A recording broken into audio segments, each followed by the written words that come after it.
Hey everyone, welcome back to another video, and this video I'm gonna talk about how to add a back button on your iPhone. So let's get started. So first of all, what you need to do is we have to tap on the settings.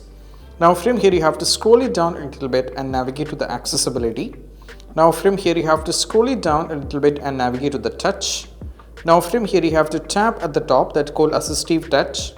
Now from here you have to turn on this. Turn on AssistiveTouch. Right now you can see a kind of a bubble appear over there, a circular thing.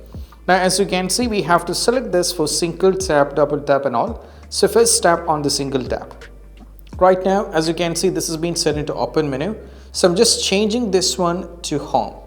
So whenever I press on this or I single tap on this, that's going to take me to the settings over here like this. To the home. That is what we have to do.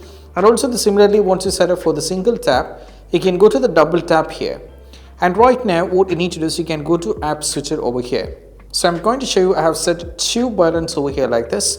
So I'm going to do it for a single tap. Right now as you can see, it is going to take me to the home over here like this. Now I'm just going back to the same. Now I'm going to double tap on this. That's going to bring you to the app switcher. So let me tap on this twice. So you can see you can shuffle between the apps. If you wanted, you can do it, and that is how we can do it, right? So this is how we can do it. These are the two possible ways you can do it, and I hope this quick video is helpful. That's it. Bye.